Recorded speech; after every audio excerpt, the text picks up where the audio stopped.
Hey, this is Paul. This is 4 chassis for Chris. The first two are K7000 19 inchers. This one, all I had to do was put a cap kit on it and fix a lot of traces. Somebody put a flat back on it previously, but damaged a lot of traces. And only did a partial cap kit on it, so I did a whole cap kit on it, fixed all the traces on the flyback. Serviced the pots, gave it a good reflow, and we're up and running and looking good. This is a K7000 19 inches well, K7000D. This is the last run of K7000s that they made. Excellent chassis. I did a cap kit on this guy. Flyback was still original on it right here, so I left it. Good reflow. That's pretty much it. I serviced the pots, made sure everything was working in order. All the controls work fine. As you can see right here, let me see if I can go in on it. It's a D, P447D. This is the last run of K7000s they made before they switched over. This guy is running fine, looking good. It's a large necked K7000, 29 millimeter. You got 29 millimeter, and you get over here. This one is 22.5 millimeter neck. They are interchangeable, but you'd have to swap out the neck boards if you wanted to use the chassis for whatever reason. Over here, we got a K7000 25 incher. This one came in with vertical collapse. That was the complaint. When I got it and fired it up, it was dead. Same thing with that 19 inch. Somebody put a new flyback on, but really damaged the traces. And I had to repair all the traces. I put new caps on it. And only had a partial cap kit like the other one. So I put all niche compounded Sonic caps on it, serviced the pots.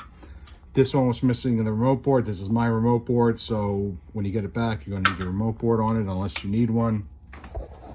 I'll fire it down, flip it over. As you can see, a lot of the pins were broken. Majority of them were broken, so I repaired them. But this guy's fine now. As you can see, I'll fire it back up. And it'll fire back up now and works fine. Neck board was serviced, pots were serviced. Everything's good on this.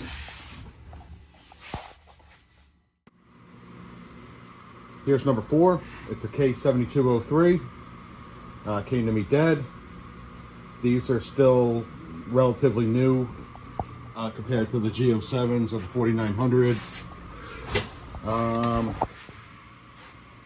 These came out about 2003 to 2006 or 7. They were the last run of 19-inch CGA monitors Wells made.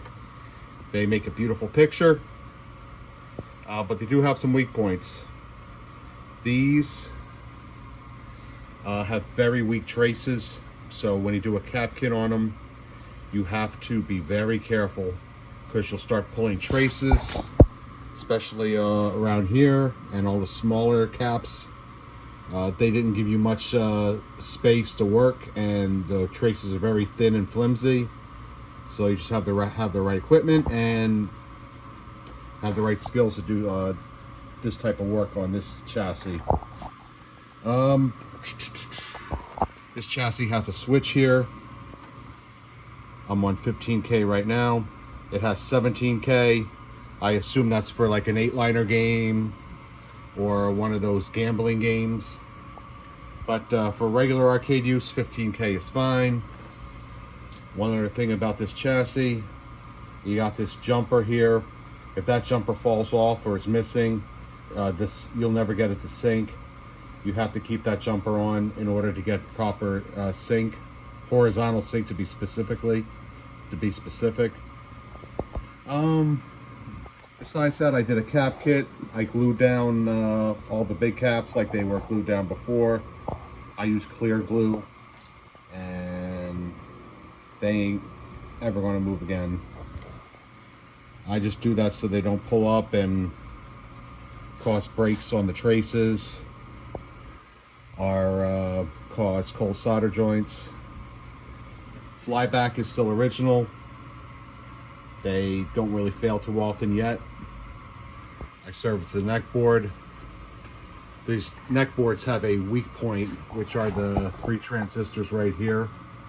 They didn't use enough meat on the traces, so they get hot and they start getting cold solder joints, so it'll start burning the traces.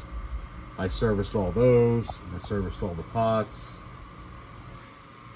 And everything is looking good on this guy. This is number 4. I'll box this up and send all 4 out tomorrow.